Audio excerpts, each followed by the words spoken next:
Goeiemôre vriende en baie welkom by ons oordenkings op hierdie donderdag die 27ste en ons is by Jesaja 27 vers 1.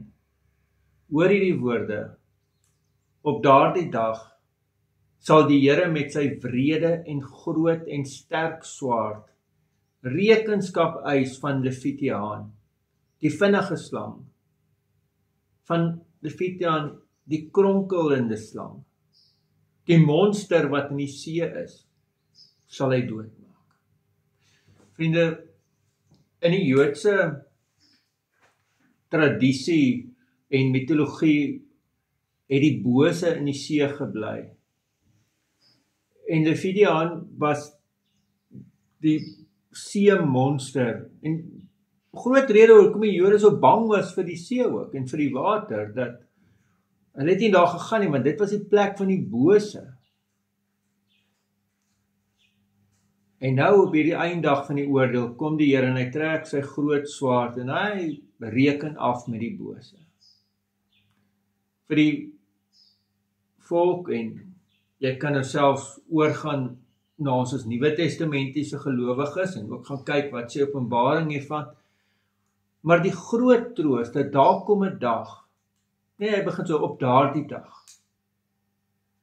Dan gaan die Here finaal afreken met die bose en rekenskap eis van die bose. So dit lyk partykeer vir ons of die bose half in beheer, of hulle 'n kans het. Die Bybel sê, weet jy wat, hulle lot, hulle uiteinde is eintlik klaar vasgemaak. God het eintlik klaar oorwin. Die bose het nie 'n kans nie. Dis soos om 'n spanningsvolle sportwedstryd te kyk of wedloop, maar jy weet eintlik klaar wie gaan wen. Die oorwinning is 100% seker. Dit staan klaar vas.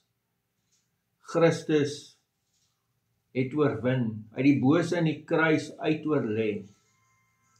So daar's geen groot geveg wat nog gaan kom en kom ons kyk wat gaan gebeur nie. Nee.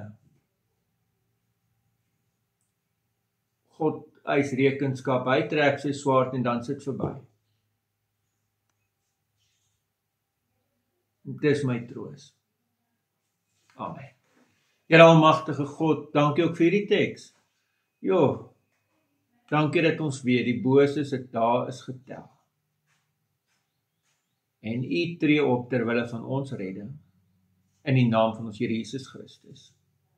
Amen. Vriende, mag U 'n baie mooi en 'n baie geseënde dag hê. Totsiens.